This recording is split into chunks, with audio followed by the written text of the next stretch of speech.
miss us when we're gone. So will you.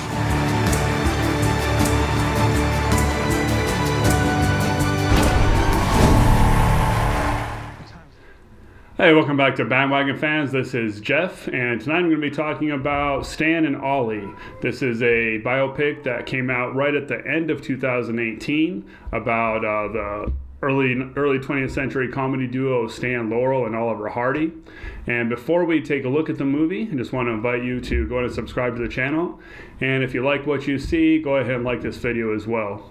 With that being said, let's take a short look at a couple scenes from the movie.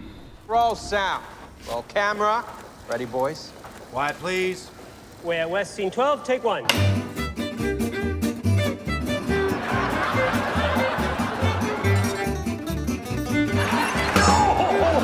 How do you feel about the size of the audiences? I've been a little disappointed. And they said, could you persuade Stan and Ollie to do some publicity in order to turn the tour around? Will there be any more money? They said no. Well, who is they? People. The worst kind. Here we are. The Eiffel Tower. How is Oliver? He pulling weight? How's your knee? It hurts. Has he been pushing you a little too hard, babe? No. You could have long time ago said goodbye, Oliver. That's all in the past. You're not still carrying that around, are you? Because I went ahead and did a picture with someone else 16 years ago. You and Harry are just going to be great together. Couldn't sleep for days when they told me what you did. And I couldn't sleep when I did it. You betrayed me. Betrayed our friendship. I loved us. You loved Laurel and Hardy, but you never loved me. All right, so this is Stan and Ollie. This is starring John C. Reilly as Oliver Hardy and Steve Coogan as Stan Laurel.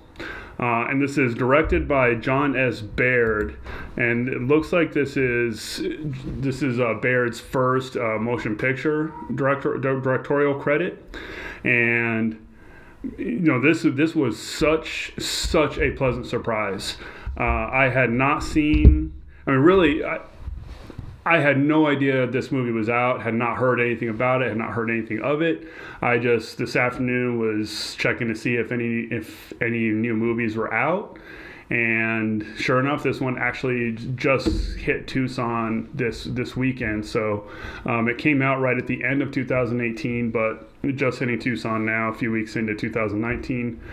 So went out, saw it, and man, this is the best movie I've seen so far this month, easily. So for those of you most of you are probably familiar with the name Laurel and Hardy. They were a comedy duo from the early 1920s all the way up until the mid 1940s, and I think their last movie might have been in 1951. Really famous comedy duo, superstars for their time. And this movie does what I personally want biopics to do. Rather than try to cram an entire person's life into an hour and a half or 2 hours, find the moment in their life that best represents who they are and what they did. And that's what this movie did. It centers around a tour that they did late in their career, where they toured parts of England, Ireland, and Scotland. And through this one really short story, we got to learn so much about these guys. And in terms of what this movie does well, this is a movie about friendship, about how the bonds of friendship can last and persist over years and decades. And the relationship between John C. Reilly and Steve Coogan really shone through. Moments in the movie where they just had a little look at each other, or they patted each other's hand, was just really touching and heartfelt, and you really felt that the actors had a connection to the characters and to themselves, and it really felt like I was watching two friends who loved each other dearly. Even as there were parts where they had conflict, you always felt that the love between them was there. And that's really where this movie really shone. So the movie kind of starts off early, a little bit earlier in their career, kind of towards the middle of their career, where it starts off with an argument over a contract. And at the time, they weren't contracted together. They were each contracted with their studio separately. So Laurel's contract was up. He was basically a free agent. And Hardy's was still under contract. And Laurel was trying to get Hardy to work with him to get more money from the studio. Hardy had to honor his contract. So he ended up doing a movie on his own without Stan Laurel. And it kind of felt like in the movie that this had set up a breakup, because after the shows the starting to film this, starting to show Hardy make this other film, it jumps ahead, I think, like 16 years to when they're on this tour of England. So the movie kind of made it seem like that they had broken up all this time, although in real life they hadn't. They were still making movies together. The movie never explicitly said they had broken up, but it kind of felt like that. But anyways, so after this initial argument, the movie cuts ahead 16 years, as I said, and they're now on this tour. And at this point, they're not the superstars. The tour starts off with them doing smaller theaters, staying in ramshackle hotels, and eventually, Stan Laurel is talking about a movie that they're going to be making afterwards based on Robin Hood, but he knows, and we the audience know, that there is no movie going to be made. It's basically falling apart, but Oliver Hardy does not know this yet. So as they're going around on this tour, it shows little bits from their routines, and then it gets to it shows them start doing like promotional gigs, and their shows start getting bigger and more sold out. And when you think that maybe their show is going to get canceled, they actually start getting put into bigger theaters, and they get to England and they're back kind of on top of the world. Everything is going good, but you still have that the conflict that was set up earlier, namely the argument over their earlier contract and Hardy doing a movie by himself, and then also this other Robin Hood movie not actually getting made.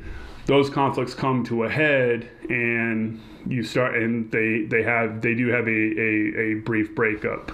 And I won't go into too much on it, but that's kind of the gist of the film, as far as just kind of over the course of this tour, kind of represented kind of their whole career and the ups and downs, where they starting off struggling, become really big, have a falling out, and then kind of have a resurgence at the end.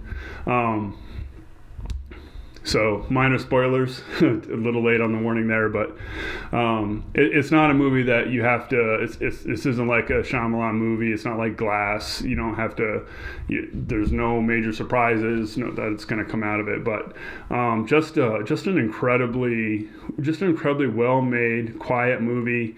It's unfortunate. Movies like this, not many people are going to go see, and that's really unfortunate, because this is the kind of movie that everybody would like.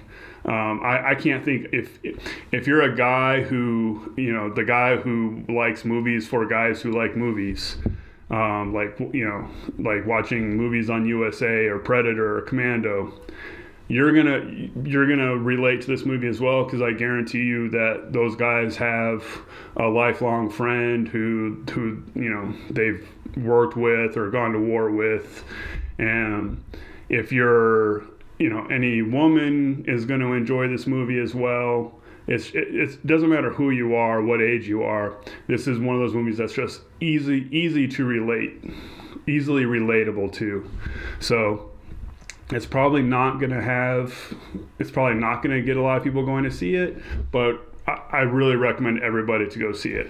Grab your best friend, grab your wife, grab your husband, go check this movie out, because it really is something special.